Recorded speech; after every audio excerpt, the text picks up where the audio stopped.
Today on Sekulow, an IRS agent was stopped from investigating Dad in the Biden probe. We'll talk about that more today on Sekulow. Keeping you informed and engaged, now more than ever. This is Sekulow. We want to hear from you. Share and post your comments or call 1-800-684-3110. And now your host, Jordan Sekulow. Welcome to Sekulow. We're taking your calls, 1-800-684-3110. That's 1-800-684-3110. There's been some shocking testimony provided by a current IRS official who is named and one IRS official who's not named. The IRS official who is named has been testifying about how the U.S. attorney, David Weiss, who was handling for 5 years the investigation into Hunter Biden, the tax issues, the foreign money, and ultimately it came down to a $1.5 million tax that he owed and a gun charge because he was using illegal drugs when he applied to purchase a weapon for his background check, and that would be a felony. So it's pretty much the plea deal would be a slap on the wrist. But now we're learning, because people ask questions like, what about, we're seeing all these WhatsApp messages now about getting $10 million. You better return my call right now. The chairman of the company, the Chinese bank, who is now missing, by the way, in China. No one has been able to find for a couple of years. You better call me back or else we hold a grudge. I'm sitting next to my father.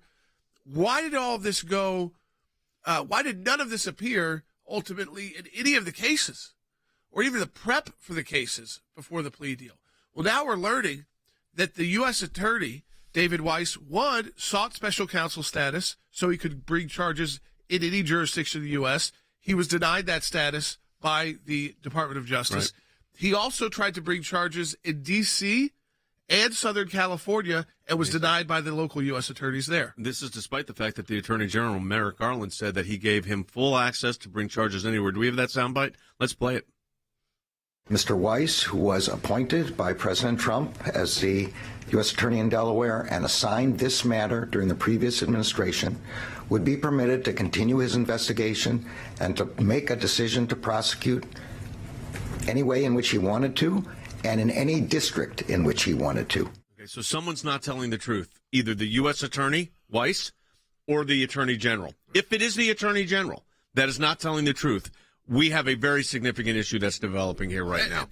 Kevin McCarthy is talking seriously about impeachment. Well, and said if they can corroborate with the U.S. Attorney David Weiss what this IRS, who's still there at the IRS, the supervisory agent, Gary Shapley, he used whistleblower status to be protected from retribution at the IRS, so he can't be fired.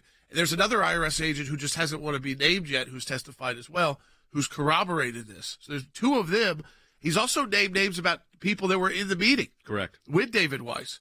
And McCarthy said, if this is true, this is how you would move. This is why we have impeachment for executive branch confirmed officials. And it would be Merrick Garland who would be at the forefront of that because of the statement you just made. Well, this is a big deal. I mean, either he had the authority to do whatever he needed like a special counsel would. They still have to report to the Department of Justice.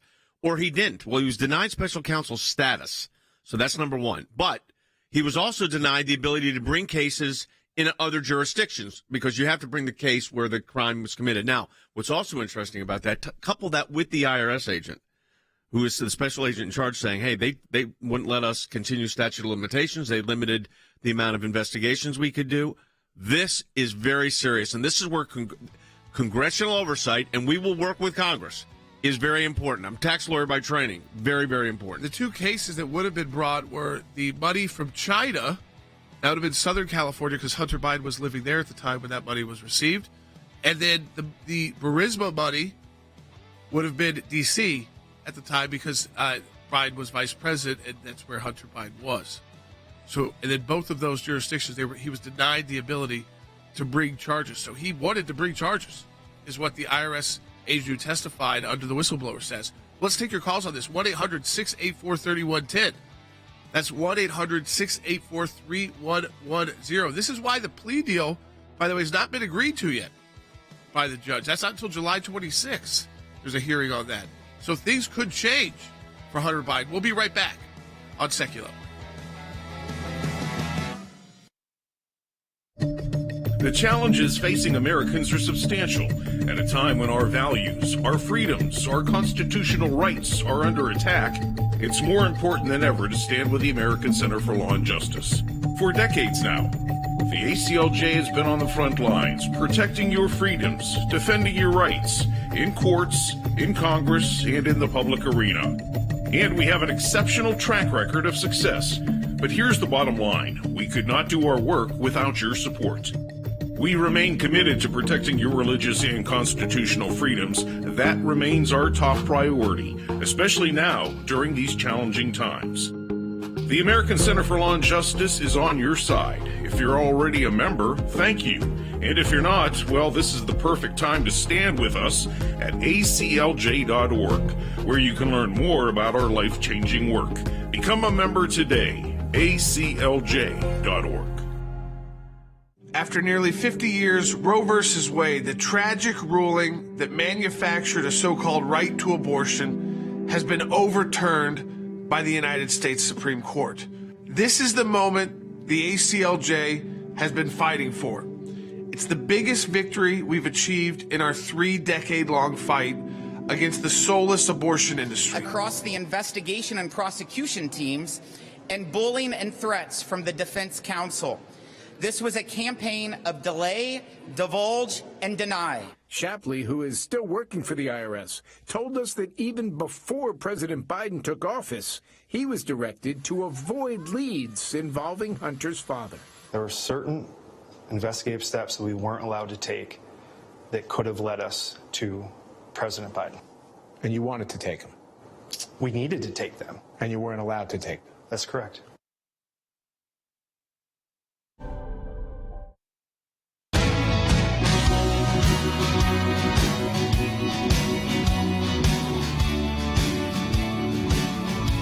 Welcome back to Sekulow. We are taking your calls. This to 1-800-684-3110. So a IRS whistleblower appeared on CBS News this morning. He's supervisory agent Gary Shapley. And there's another IRS official who has not been named yet, but who's testified. He also said, by the way, that in the meeting, when they were told about not being able to bring charges outside of Delaware by U.S. Attorney David Weiss, there were these officials: the Baltimore FBI Special Agent in Charge, Tom Sobozinski, Assistant Special Agent in Charge, Raisha Hawley, as well as Shapley, and his boss, IRS Special Agent in Charge, Darrell Walden. So now we have specific names of people to haul before the committee, not necessarily in a negative way, but just to say, was this what you heard? Did you hear what Shapley heard? Did you hear David Weiss clearly communicate to you that he was denied the ability to bring charges outside of Delaware, which limits his ability? It kind of explains why this tax issue was only over $1.5 million in just unpaid taxes, not in money that wasn't necessarily reported. That would have been the Burisma money that would have been linked more to a D.C. case, the Chinese money, which would have been linked to a Southern California case. And what is being reported is that he was denied the ability. He wanted to bring charges there and was denied. Now, my question is, after that statement made by Merrick Garland, David Weiss knows that statement. Wouldn't it have been his responsibility to speak up about this? Well, he's handling an ongoing investigation, though. So his complication is he could have handled it internally within the Justice Department. Bringing it public, let's say as a whistleblower, would be more difficult because he's the prosecuting attorney in charge. It puts him in a very difficult spot. I mean, I'm sympathetic to the situations he's in.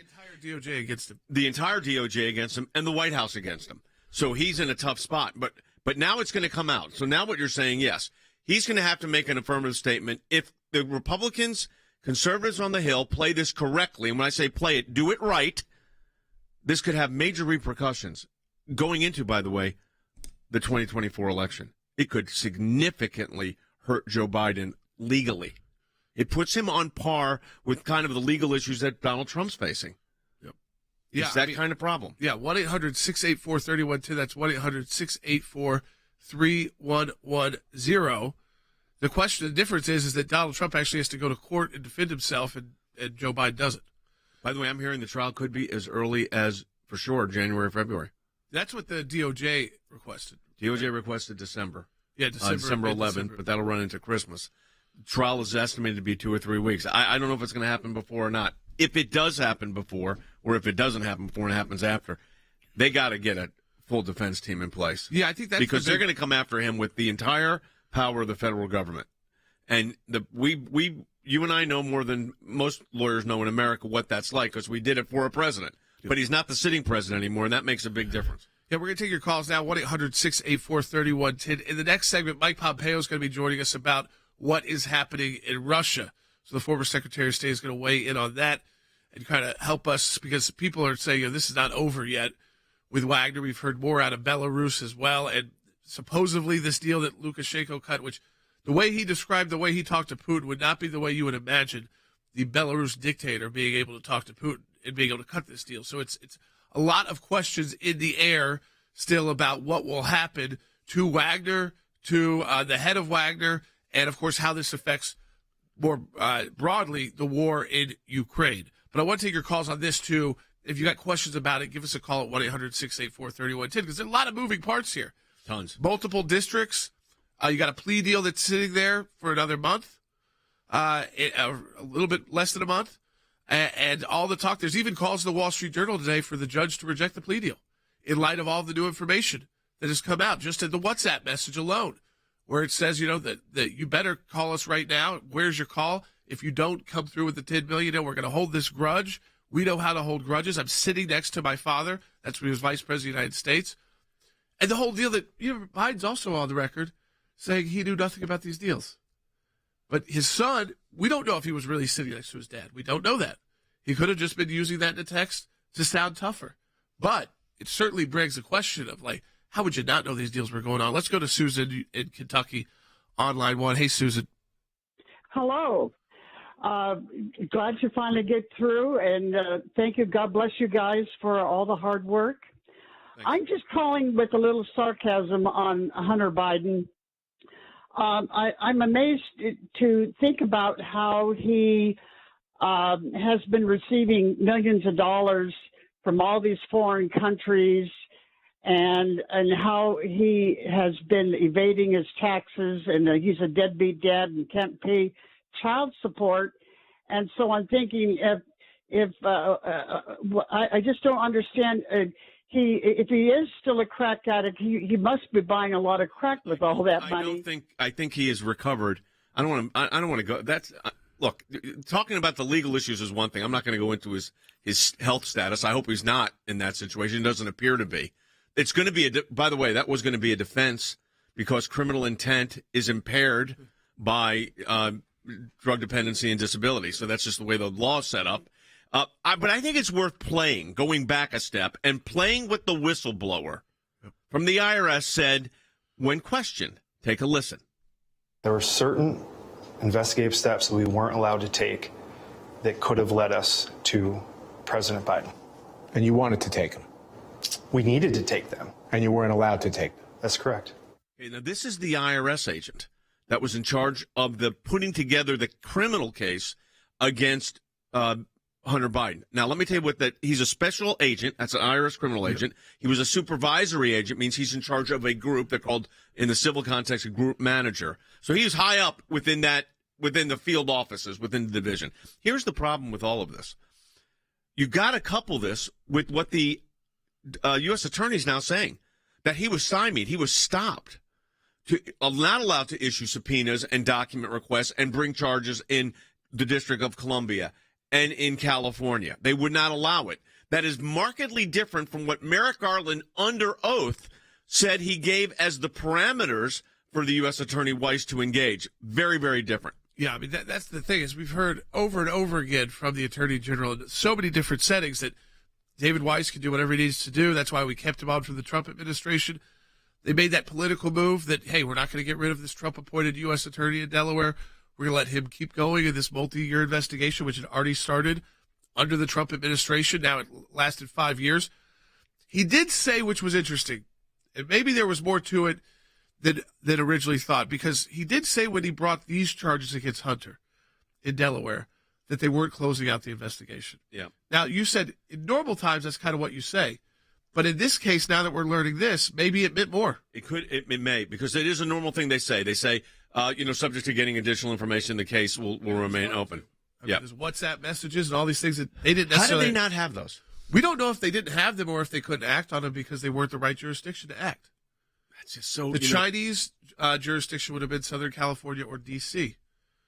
It's just so unusual that the Attorney General of the United States. I don't think they were that limited by district court, honestly. No, but the fact that he went out to the Delaware money would probably end up in Delaware. Yeah, but the fact that he would not allowed to do this when the Attorney General says specifically the opposite, and now Kevin McCarthy is up the rhetoric. To impeachment. Yeah, let's listen. Because of the allegations from the IRS, because of the whistleblowers and the DOJ, are Garland, what he is saying and what David Weiss are saying privately are two different things. Right. And if it comes true what the IRS whistleblower is saying, we're going to start impeachment inquiries on the Attorney General. Well, that's a big statement again. Now, will they have enough to get a conviction? Probably not, because you need 66. They're not going to get that. But does this listen, I think Merrick Garland has to be asked. He should be brought back up to the Hill and asked, without a lot of hullabaloo and without a lot of grandstanding, Mr. Attorney General, did you receive, and your office received through probably the DAG, the Deputy Attorney General, did you receive a request from the U.S. Attorney to expand the reach of where he wanted to go with his investigation to the district in the District of Columbia and into California? And if he says no, he did not, well, then you got to bring the U.S. Attorney in. If he says yes, and he says we did not allow that because he gave a reason, you say, well, that's exactly the opposite of what you told us in sworn testimony. Yeah, the TID held by H for the big guy, the shorthand for 10%. The IRS agent was told not to look into those money trails. Anything involving Dad or the big guy were blocked by a senior prosecutor in the Weiss office. Now, that's another move. Why would he have kept that senior prosecutor on? Did he not know? I mean, how many senior prosecutors would a U.S. attorney have in this kind of case? Senior. Probably 2. Okay, if that guy's going around blocking... I mean, there could be 10. But if that guy's going around blocking his investigations, why would not? He had the power to fire him. Or at least remove him from the office. But they didn't. So there's a lot of questions for Weiss here. A lot. Yes. I mean, it's not like... I don't want to just say But he's getting it out there somehow. Through these whistleblowers.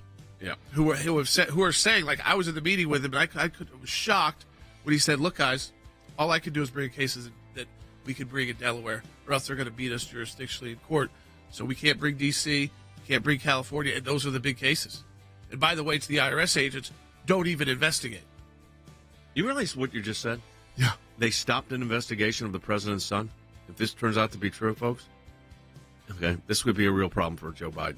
It just can. Even with Democrats. Yes, I think so. And then, but that's and we know his popularity. But with we'll talk about that in the next part. But I want to ask you that question about the politics of it. Tonight, there are growing questions about the political situation in Russia and Vladimir Putin's future in power. Just hours ago, the Russian president made his first remarks since the rebellion led by Wagner leader Yevgeny Prigozhin on Saturday. Tonight, President Vladimir Putin addressing a nation, but focusing on one man, while never mentioning militia commander Yevgeny Prigozhin by name, slamming what he called a militarized mutiny committed by traitors. All after that defiant new message from Prigozhin, whose rebellion rocked Russia, insisting he did not try to topple President Putin, but was protesting how his Wagner Group troops were being treated. Prigozhin last seen last Saturday night in the back of an SUV, cheered by crowds, his whereabouts still unknown, after a deal to end the rebellion. The two groups that he was talking to essentially are the members of Wagner, who now have a choice, according to Putin.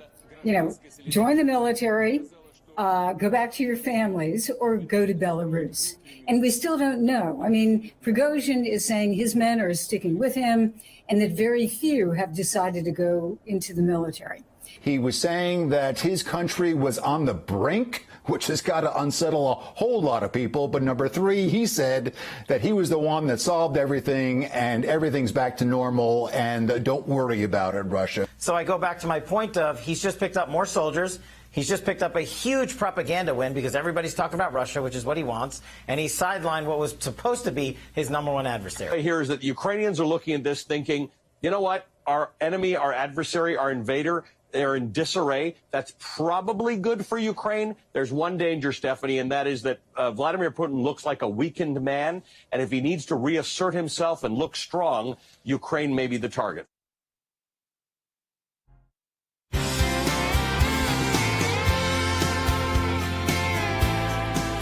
Back to Sekulow. Listen, keep getting your calls in on all this Hunter Biden news and the whistleblower, because I know it's complicated. You've got all these different district courts and different U.S. attorneys and prosecutors weighing in on this, lots of names. So if you got questions about it, get them in now, 1-800-684-3110. But I do want to turn to what's happening in Russia.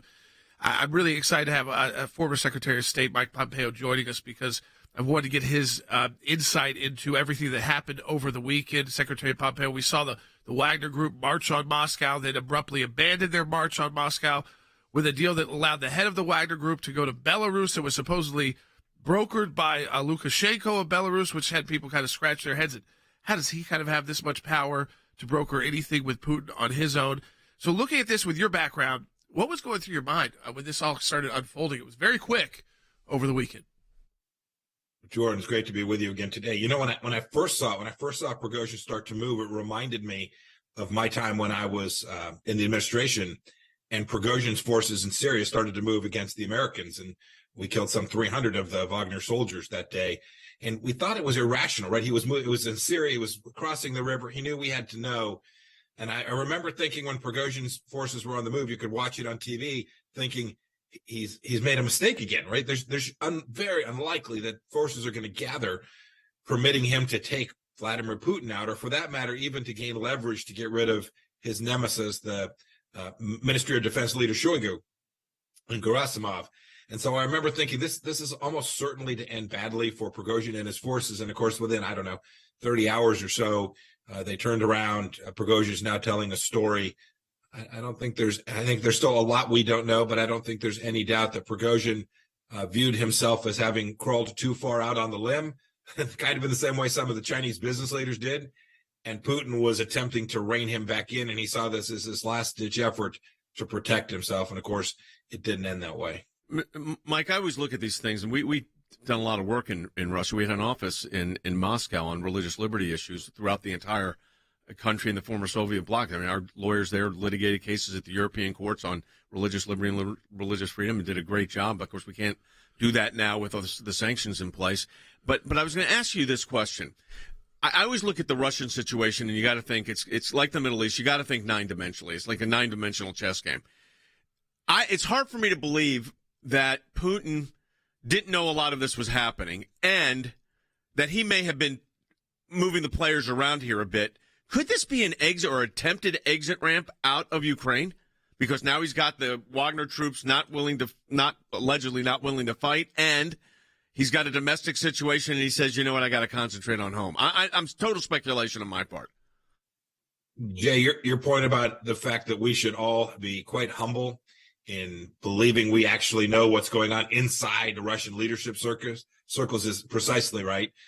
Jay, I think it's unlikely that Putin's viewing this as his exit. In some ways, that would be just a glorious outcome, right? A Ukrainian success story there would be a fantastic outcome. Without the use of nuclear weapons, without American soldiers, that'd be fantastic. I think more likely is that Putin actually believes that he now has to tighten down things inside his own country even more, but has to keep the failed mission in Ukraine alive, or there's too much confidence lost in him. So my guess is you'll see more tanks inside of Russia. You'll see bigger domestic security forces, and you will see a continued effort to mobilize even more Russians in the fight in Ukraine. This is a dangerous place for Putin to go, but his desire to stay in power has, as you know, Jay, that's always the rule number one: keep the guy in charge. And I think you'll see him clamp down at home and continue to try and exert his capacity to at least tell the story of continued fighting in Ukraine. So I'm hopeful the Ukrainians will see the opportunity here and be able to make gains, further putting pressure on Vladimir Putin. We know, for instance, the Wagner troops are in Haiti. We know they're on the continent of Africa. They've been deployed, as you said, in Syria. The lack of their ability to be deployed now in the Ukraine situation with Russia, in that conflict, what does that do for Putin, or do to Putin? It's hard to know. We hear conflicting stories about where these soldiers, heard different numbers. It sounds like somewhere in the range of 25,000 or 30,000 where they're going to go. And remember this too, though, Jay, that the logistics and the money were all coming from the Kremlin. So Putin always had an enormous amount of leverage on Prigozhin, the leader of Wagner. Prigozhin had some leverage too, and he tried to exert it. But in the end, money matters, logistics matter. Prigozhin was clearly being pushed in ways that he didn't want to be pushed, and now he's been exiled. We'll have to see where the troops all land, but make no mistake about it, there will still be private Russian forces, whether they go under the name Wagner Force. Putin will still see that as a global instrument of power, and he'll find someone who he trusts for a period of time to go lead those forces wherever he needs them to keep Russian influence strong around the world. I want to go to your new piece up at ACLJ.org, and we'll keep following, of course, what's happening in Russia and Ukraine very closely with this as it all continues to unfold day by day and minute by minute. But you have a new piece up at ACLJ.org that Biden's sanction relief for the Iranian regime will fuel murder, mayhem, and terror. This might actually surprise people, but we now know that the U.S. and Iran have re-entered indirect talks to try and come up with another or get back into the nuclear deal, of course, getting close to election time as well. It's incomprehensible to me that this is just the zombie thing that won't go away. You know, there may be some politics in this. This could be the Biden administration looking for a win, a story to tell the American people about a foreign success. I think that dog won't hunt, but it may be they believe it. I think more likely they've always had this ideological view, this almost religious fanaticism that says we need to cut a deal with the Iranians to keep peace in the Middle East. We proved, Jordan, that wasn't true. When the Abraham Accords came into being, we proved that supporting our Sunni friends, the Gulf state friends, our Shia friends around the world who wanted peace and not terror like the Ayatollah does. And, you know, all of this taking place against the backdrop of Iranian weapons being handed, sold, traded to the Russians to kill Ukrainian kids while we're in that fight too. It makes no sense as a matter of logic to me, but it is very clear the Biden administration remains intent on some kind of deal which will enrich the Ayatollah and create enormous risk for the United States and for our ally and friend Israel as well. More about that in the weeks ahead, and look forward to your continued comments and appreciate your work with us and your work around the globe. Thank you, Mr. Secretary. We appreciate it. Yeah, we encourage people to go see that new piece up from Secretary Pompeo at ACLJ.org. It's exclusive to ACLJ, and that's part of the pieces that Secretary Pompeo does as Senior Counsel for Global Affairs. The ACLJ is these exclusive pieces for our site. And again, it's Biden's sanction relief for the Iranian regime will fuel murder, mayhem, and terror. It's honestly not getting as much attention as it should that we're back in these indirect talks with, and again, it's an administration that seems like on every foreign policy decision, it's been a failure after failure after failure, starting with the withdrawal in Afghanistan. Secretary Gates said Joe Biden was on the wrong side of every foreign policy decision. Let me say this, though, as we go into the second half hour of the broadcast. Your support of the ACLJ is critical, and this was a great example of it today, because on all these issues that we've discussed that are in the news, that you're getting commentary from the lawyers that handled the similar situation or handled the situation, we also have our government oversight project with our Freedom of Information Act litigation. We get the answers to these questions. We hold people accountable. Then you just heard from Mike Pompeo, former Secretary of State, Director of the CIA, to give you real firsthand impressions of what's going on. This happens because you support the work of the ACLJ and so many other issues that we don't have time to talk about every day in this 1 hour, including this broadcast being presented to you 5 days a week. So I encourage you to support the work of the ACLJ. You go to ACLJ.org. That's ACLJ.org, and make your online contribution there. It's a great way to stay engaged and in tune. We appreciate that. Stay tuned. We got a great half hour coming up. A lot more information. If you're watching on our social media, share it with your friends. We'll be back with more in just a moment.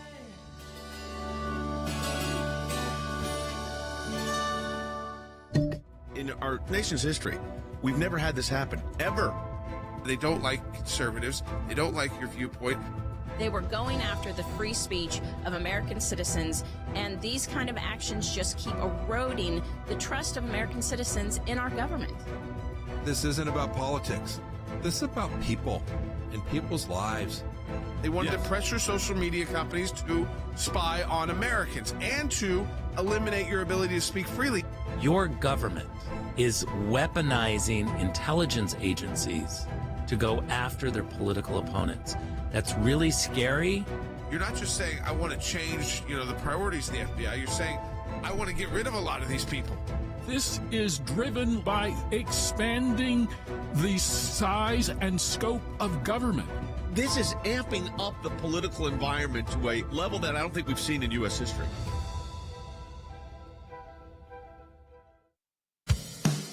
Keeping you informed and engaged. Now more than ever. This is Sekulow. And now your host, Jordan Sekulow. All right, welcome back to Sekulow. We do encourage you to call in 1-800-684-3110 as we walk through the latest in the Hunter Biden. I mean, it just continues. It's when you think that even when it's done, and you may have been unhappy about how it looked like it was done with the ultimate plea deal that's been put forward out of the federal case in Delaware. Now there's a call for the judge not to accept the plea deal because of all this new information we're learning literally in the past 24 to 48 hours from IRS whistleblowers. And what's interesting about this one, that unlike a lot of times where we don't get names, we don't get people, and they're behind the scenes, closed door testimony, and sometimes they don't ultimately go forward, or it's allegations. This whistleblower who is named is willing to go out publicly. He's got the protection, so he can't be fired. Right. He's got, he's a senior IRS official, and there was another official who wouldn't go with their name, but we do have a named person. He's naming names. He's saying, I wasn't the only person in the meeting. Here's the other 5 people who were in the meeting when we were told by the U.S. attorney, I can't bring charges outside Delaware. So a narrative has been created in the press. Let's get your point on this, Logan. So narrative has been created in the press that we are letting this U.S. attorney out of Delaware operate independently. He will bring charges where he needs to bring charges. He's in control. That is completely being destroyed, that whole premise. And I noticed, we talked about this in our meeting before, CBS News. I mean, it's starting to affect what we would call the legacy mainstream media, where they're having to cover this now. Yeah, I think covering it is one thing, and giving the truth will be the other, or at least giving their version of the truth. I think there is some of this where there are some journalists who feel like, honestly, just to pop ratings, to continue to have people watch. They can't be as biased as they once were. We've seen that, but they tried that at CNN, and what happened? A big flop, and Chris Licht gets fired, and they have to restart once again, and now are likely up for sale. So we'll see what happens, but I think a lot of people know they have to try in the media to cover these stories because they are some of the biggest stories. Like I told you this morning, we started talking. It's like, man, I would love to never talk about Hunter Biden ever again. I would love that to not, but unfortunately, it's just not the world we live in. Yeah, and then there's the political side of this too.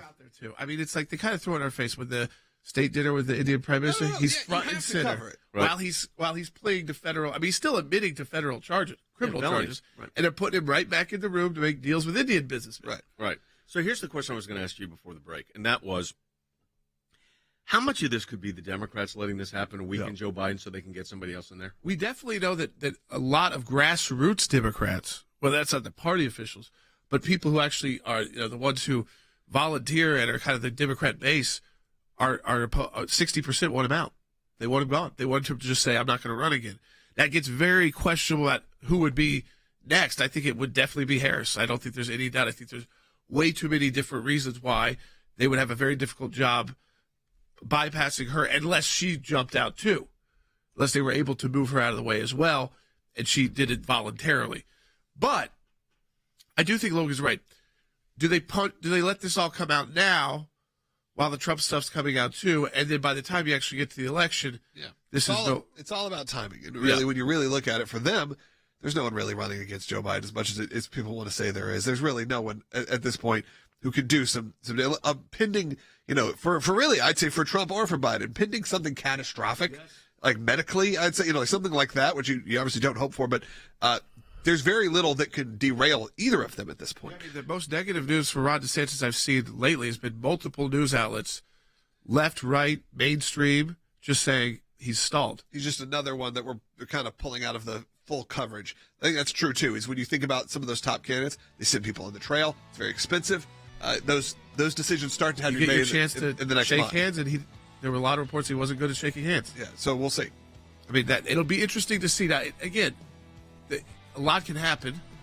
They're older candidates. They've got criminal charges against them or their families. I mean, it's a kind of unique time because the two leading candidates have a lot of stuff going on outside of just running for office or being president of the United States even. A lot of drama surrounding them. I mean, likely President Trump could be indicted a couple more times. I mean, mean, you got Georgia is going to be August. And maybe again in D.C. And D.C. could be as early as this month coming up July. I mean, so we're talking like in the next few weeks. I was talking to a friend of mine, a friend of yours, a lawyer, who was involved in this with us, and he said this is unbelievable. It's a full onslaught. It is unreal. And they have unleashed the whirlwind. We'll take your calls. 1-800-684-3110. We'll be right back.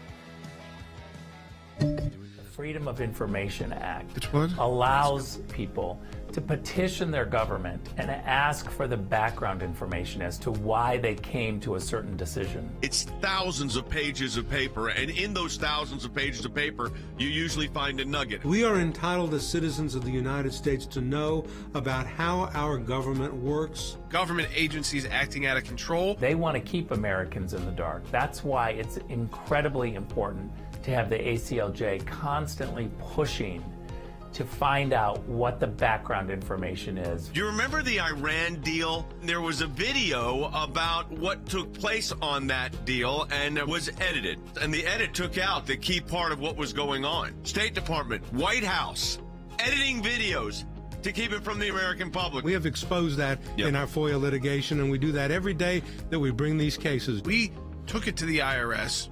No one ever does that. And because of it, it's a very weak government agency that used to be the scary government agency. What the IRS was doing was violating the Constitution and statutory law. Because of the litigation we engaged in, it's a different agency. They can't do what they were doing before. We've got the declassified list of Obama administration officials who started asking to unmask, and they've been hiding behind in the shadows. These FOIAs bring them to light. All of this information came because we went to court to get the information. The power of Washington, D.C. only works when the rest of us, the rest of Americans, are kept in the dark. We may find one item of information in thousands of documents of irrelevancies, but we persist and we're on it every day of our lives. The work that the ACLJ does matters. It matters to policymakers. It matters to ordinary citizens all across America. Those of you that support the ACLJ, this is what it's all about at the end of the day. Think we haven't been on this, folks? We've been on it.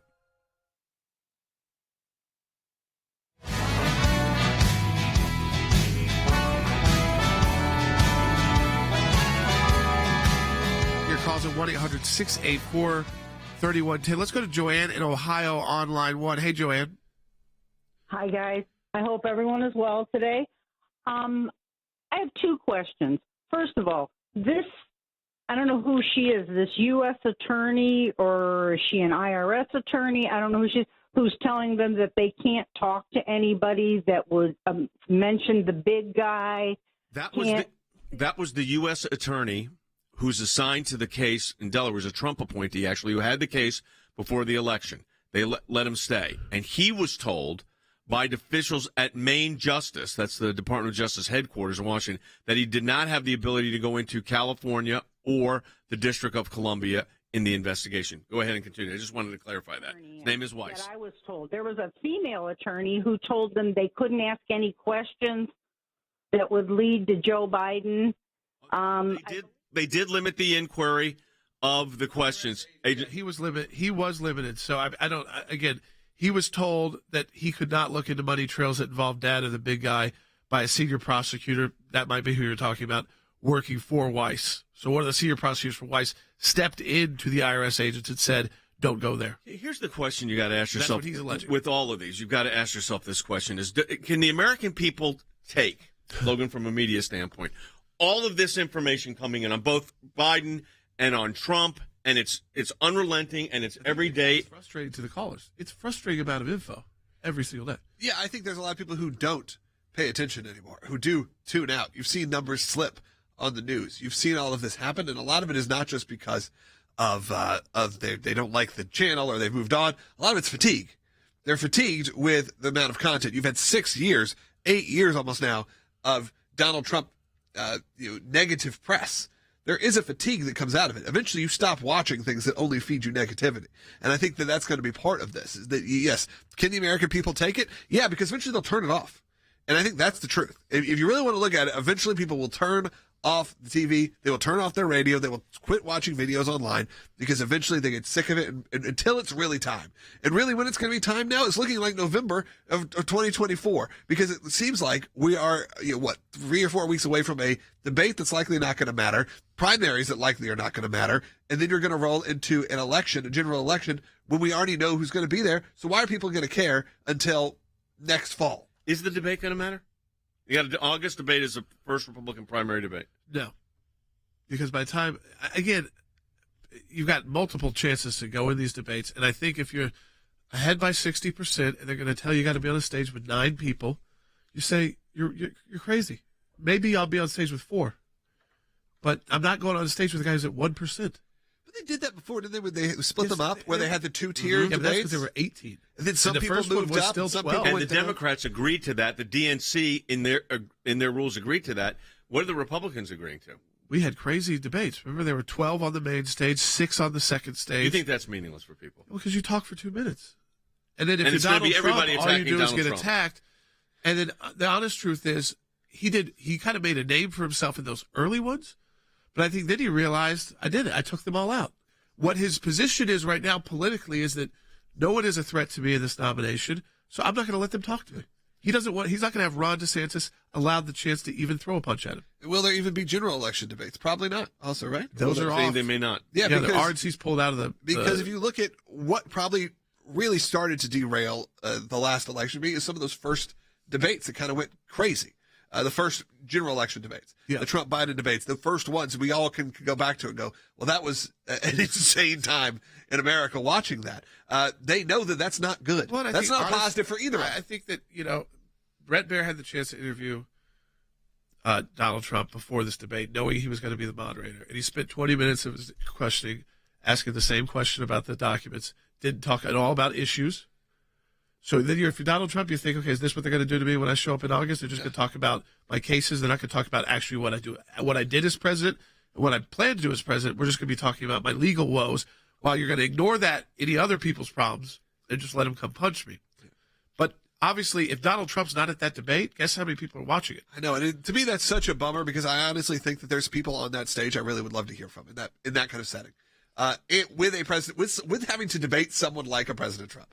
So not only Ron DeSantis, I'm talking about people that are in this that could have a potential next time or in the cabinet or later on. I'd love to hear from a Tim Scott. I'd love to hear from people on a different kind of platform. The debate platform is always fun to watch as a fan, if you will. But now, Trump didn't do all of the original ones. Right. He backed out of a few. Yeah, so we'll see. You'd think the Fox News one would be the one to do, except for that he's angry at Fox. Yeah, very. He's having a public war with them, and he knows he can hurt their ratings. But he showed up at CNN and did the town hall. I don't know. To prove a point. Yeah. I could take on CNN and destroy them. Yeah, well, I would love for him to show up and try to do the same. Yeah, I mean, I because think honestly, the just as someone fans' who reaction, cares. if you're the consultant and you're really looking at it, you're saying, you know what, I kind of like the fact that DeSantis has to talk to this. He never even gets a chance to talk you or shake your hand. Yeah. It's an interesting you don't give dynamic what's gonna DeSantis happen. the opportunity to even take a punch at you. Let me change gears for a moment here, because we've got something going on at the ACLJ we want to talk to you about, and that is, what goes on at the UN and these other agencies as it relates to Israel, we've told you for years, is very, very troubling. More anti-Israel resolutions are passed than any other country. Some years, if you added all the resolutions condemning a country and added them all together and then looked at the number that were against Israel, Israel would have more. And we're talking about major issues. President Biden, in our view, continues to fund, and we got a FOIA out on this, the Palestinian Authority. This is the same Palestinian Authority that threatens all-out war on Israel any day. It's the same Palestinian Authority that subsidizes terrorists who kill innocent Israelis and, for that matter, unfortunately, American civilians and tourists on a regular basis. Now, President Biden's re-entering into, and this is shocking again, would be funding the most anti-Israel agency, and that is UNESCO. That's the United Nations Economic Social Welfare Organization. And this is what the Biden administration wants to put down as the marker. And this is where we are going to get involved and find out who authorized this, what were you thinking, and why do it. But last time we did this, by the way, we found out money was going to Mahmoud Abbas's son from your taxpayer dollars. Jordan? Yeah. I mean, this, again, is why you've got to get activated here. We've got the FOIA in to find out exactly what is going on. We already have a restriction to fund in our laws, in the U.S. law, not to fund organizations that move forward this way. So what is the workaround? The workaround is that Nancy Pelosi was able to pass a piece of legislation that said you can go around that. And here's how they did it. It was very interesting. If big part of the committee at the UN helps us combat China's influence. So they're going to sell it as we can't ignore this committee because we've got to combat China. The truth is, you can combat China without funding this committee. Well, here's the other aspect you don't have of to this. fund it. I mean, we fund enough of the UN to combat China. We're the number one funder of the UN. So Yes. we can combat China everywhere else. We don't have to give our money over to these committees that are intentionally taking provocative steps. So the Biden administration also authorized the boycotting of the Judea and Samaria, the portions of Israel, and will not allow co-scientific research there, which is really insane, but that's what he's doing. He put anti-Israel board members on the Holocaust Memorial Board for the Holocaust Memorial in Washington, D.C., and now they're rejoining UNESCO. So we want you to take direct action on this. We have an email that is out today and a petition we want you to sign at aclj.org. And Logan, when people sign these petitions, they really have a big impact. And our website is set up to take care of this very quickly. If you're not getting these emails, Logan can also let you know how you can get those. Yeah, an easy way to do it would be to sign a petition. Then you'll get added to our email list. You'll see the little checkbox to be added. You'll get these information. But yeah, they're on the front page of our website. They're very easy to sign. You can read the full petition, sign, or just quickly put anything, your first name, last name, email, and zip code. And you can quickly sign the petition. You can also do that on our app. But you can get involved in these and see the impact. And you can do that by going to aclj.org, playing around, seeing all the great content that's put up there. Not just video content, text content, social media content, articles, and daily videos, and this radio show, this broadcast. You can find all of it at aclj.org. So I encourage you to not only go there and support the work, donate, but also to sign a petition and get involved. And if people want to start following us on social media, if you haven't already, and we have a big social media presence, what do they need to do? It's important for people to understand that. Yeah, just wherever you're on, whatever platform you're watching or you'd like to get involved in, we're there pretty much. So if you're on Twitter, if you're on Instagram or Facebook, you can just look for Jay Sekulow, ACLJ, Jordan Sekulow. You can find all the different pages, all the different accounts, and just do whatever your preferred is, whether that's a follow or a subscribe or put a notification bell on. Those are the things you need to do. Great YouTube content, great Rumble content that's put up each and every day. So we have an incredible team, an incredible media team, unlike any other. And you can find that at aclj.org, or again, just going to our individual social media accounts. And if you're on one of those right now, if you're new to the broadcast and you're new to seeing this show right now on one of those social media platforms, I encourage you, whatever it is. So if it's on Rumble, follow. If it's on YouTube, subscribe. Facebook, like. Do whatever that is to engage. Make sure you get this content each and every day. And also, we've got the last segment coming up. We're going to take your phone calls. We've got calls on hold, so stay on hold. We're going to get to you right after the break. Also, if you want to talk to us about any of this, what do you think is going to happen in the Hunter Biden thing? What do you think should happen? How does it affect your thoughts on the election? 1-800-684-3110.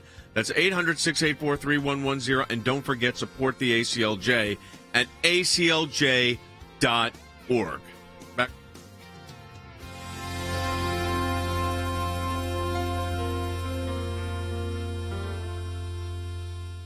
When we see something, when we hear something, when we're concerned about an issue, we don't just talk about it. We do something about it. And that goes to our Government Accountability Project. If we allow leaders in Washington, D.C. to make decisions behind closed doors, unaccountable to the people, then we are going to get skewed and corrupt decisions. There are lots of other places that do lots of important work for America, but the ACLJ has taken up a lane which is irreplaceable. The Freedom of Information Act, that's a statute that allows us to get information from the government. It starts with a letter from our offices in Washington to these agencies.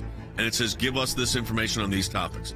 And generally, they don't. And then we go to court. We go through a series of lengthy negotiations back and forth about what they'll give or what they won't give. We may get tons of information that's redacted, and we have to then go back and say, you redacted too much. We can't really find out what you're giving us because it makes no sense. So it goes through a process of litigation. That is how you get information, and that office is going to be more active now more than ever. The ACLJ has been extremely active in vigorously seeking to hold these bureaucrats accountable accountable. We have filed hundreds of FOIA requests. We have received over 20,000 pages of documents in our litigation. Holding them accountable, holding the Biden administration accountable so that all Americans are able to have faith in their government. We will up our efforts. We will not stop. You're finding a nugget in a gold mine. Occasionally you'll come up with something that is really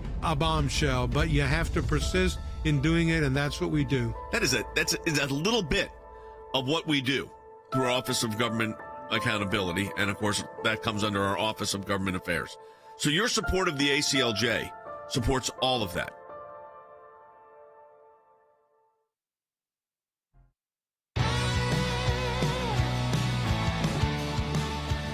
If you've got a question for us, you have to get it right now. 1-800-684-3110. That's 1-800-684-3110. We are following closely what's happened in the Supreme Court. The affirmative action case, which we filed into, expecting that very soon out of the Supreme Court, made tomorrow, Friday, potentially as well. But there's another case yesterday that's got some attention, and we've got a call on that, and we want to explain too. If you've got a question for us, get them in now, 1-800-684-3110, or you want to weigh in on this latest Hunter Biden news. Don out of California on line 2. Hey, Don. Hi, fellas. Oh, man, great show. Great. I'm a proud card-carrying member, so you're the best. I have a question on this Supreme Court decision, the independent legislature theory or whatever they call it. And I was wondering how it relates. I was wondering your opinion, because you guys are the experts, on the whole dispute between what Mike Pence should have done and shouldn't have done. Was he just a ceremonial role as VP or as president of the Senate? Did he have the authority to send back the electors? And if he had, what would have happened? I'm curious to hear you guys' opinion on that. Well, let me start with did Mike Pence, as the vice president and as the president of the Senate, have the authority to send them back? The answer to that, in my view, is no. That the role of the vice president, when he's sitting as the president, presiding officer of the Electoral College count, is to make sure the envelopes are open, to make sure that they are the official delegate, the electors from the states, and that's it. If not, any vice president could say, I'm not going to certify this election. For instance, when Joe Biden was presiding, Hillary Clinton was running against Donald Trump. Joe Biden could have said he was vice president under the theory that a vice president could do something here. I'm not, she did win the majority popular vote, so I'm not going to certify this election and send it back to the states. And what this case did was a couple of things. One, it said that the state Supreme Courts can review the legislative determinations for redistricting by the legislature, so they're not immune from that. But it also sent the signal that you're not going to just be able to disregard the electoral process for electors for the presidency and just put in whoever the legislature then decides. They're not open to that either. Yeah, it's interesting because up until recently, most of the states in the Southeast, their redistricting went through DOJ. Right. And so I think this is also a new issue because I think there's out in North Carolina where these states, some of that's been lifted right. to review. And so it used to be the federal government decided if your redistricting was okay, if you were in one of the states from the Civil War era is what we're talking about, and the Civil Rights Movement who were, again, not abiding by the Voting Rights Act or the Civil Rights Act. And so DOJ came in and said, okay, when you redistrict for these federal offices, we're going to have to review it. Now the states are having to deal with this on their own in these southeastern states. And so it's maybe, like you said, the first time in this case, it was the North Carolina Supreme Court stepping in and saying this map does not meet our laws. I think what's interesting here is you're going to have the Supreme Court issue its final decisions probably Thursday and Friday. That includes the issue of admissions based on race, so the whole affirmative action issue. It includes the creative backwards affirmative action issue, really. Yeah, you've got the issue involving does the artist that's doing a website design have to do it for individuals she disagrees with because of sexual orientation or whatever it might be. That case is up for that issue for the second time in 5 years. So it'll be interesting to see how these all come out. Having said that, okay, the Supreme Court has issued fairly conservative rulings this year, but not always. But here's the point I wanted to make. That whole independent elector theory, which was part of this investigation of the January 6th committee, this idea that they were going to have these state electors, 3 justices of the Supreme Court thought that argument at least deserved to be heard. And So I think it makes it hard-pressed for a prosecutor to then prosecute lawyers for advocating the position that 3 justices of the Supreme Court said is at least plausible. I mean, we've been advocating way before Roe versus Wade was overturned that Roe versus Wade was wrong. Did that make you a criminal? No, but that's where some of this stuff has gotten truly out of hand. But I want to go back to something Logan said earlier, and that is this. We've got a very broad mission and mandate at the ACLJ. We handle so many issues on so many cases. What's happening in the schools, what's happening on the life issue. I mean, I can go on and on. Of economic issues, international global issues, Israel, advocacy at the European Court of Human Rights, advocacy at the United Nations. It's a very broad-based organization. So what's happening is the political issue is becoming this. We used to have political seasons. This is an election year. Now it seems like that never stops. Yeah, absolutely. And I think the media is largely responsible for that because it knows the ratings go up. Yeah, the top news ratings are during election seasons because that's when people tune in, or big breaking news items, big wars happening, that kind of thing, moments. But how can they suck you in? They can suck you in by creating this kind of nonstop political news that is 24/7, that is more information than not only do you need, it's not even a lot of times accurate information. And we have to figure out a way to kind of balance that in our own lives because it can become overwhelming and people get fatigued by it, people get stressed by it. People talk about the Trump derangement syndrome. Well, a lot of that comes from the fact that people are pounded with it all day long and have been for years and years and years. And eventually, what happens to a lot of your friends, they go, I turn it off, I'm never turning it back on. Whether that's true or not, they say that a lot. You've seen that in the comments. People watching this show right now are saying, I turn off the news. Well, of course, you're getting it from us as well. So that's partially true because you're turning off maybe the mainstream news and you're going, okay, I'm going to pick an hour out of my day to take a look at this. But that's not how people are right now. It's not the way they want it to be. And with that becomes this sort of, I honestly think that's going to be largely responsible for why you will have it be Trump and Biden, is because you never gave the opportunity for it to be anyone else. Do you think that's what's going to happen here, Jordan? Is it going to be at the end of this whole political process over the next 13, 14 months, it's going to end up being the rematch? If the primaries were held today, yeah, absolutely. Yeah, and I don't see that changing, again, unless it was a health issue. I don't think the legal issues are going to affect Donald Trump enough not to be the nominee. And not affect Joe Biden enough. And I don't think an RFK Jr. or any of these people, at the end of the day, will do enough damage. The impact they would have is if they ran outside. Yeah, it is independent. It's a third party, and then you have a Ross Perot situation. For the Democrats. For a few percent. I think for both. Yeah, more Democrats than Republicans, because once he comes out on the other issues more clearly, he's not going to get as much Republican vote. Yeah, I think that's something that they haven't really showcased yet. His website's pretty benign when you go to it. His positions on abortion, unless he's changed, is abortion, no limits. No restrictions.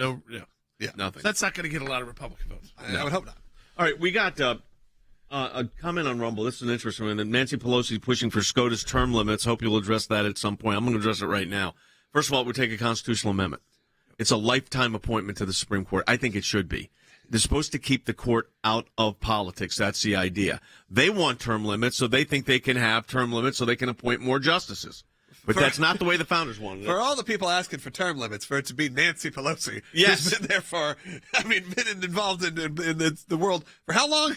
It's kind She's of been funny. up in it 40 years. I know. So, yeah, okay, well, then we term limit you out as well. I mean, that's where it's ridiculous. Well, they're not running for, when you're nominated to the Supreme Court, you're not running for the Supreme Court, and that's a big difference. But all of this to say, there's a lot going on, and there's a lot going on at the ACLJ. New cases coming in every day. Last week we had 167 requests for assistance. If you need help, it's aclj.org/help. And we could, if it fits within our mandate, we will get back. And regardless, someone will get back in touch with you immediately. aclj.org/help. And we also want Jordan people to support the work at the ACLJ. That's right. So you go to aclj.org and you can make a financial contribution today. It's of course important for what you see on this show and who you see on the show, but much bigger than that. All of what's going on that you don't see, the attorneys, the government affairs teams, the various offices around the country and the world, your support goes to all of that. And bringing you this broadcast every day is part of that support as well, and the team behind that. So go to aclj.org. We encourage you to donate today. Check out the new piece up, exclusive to us, by Mike Pompeo on Iran at aclj.org. We'll follow the remaining Supreme Court cases in the next couple of broadcasts on Thursday and Friday.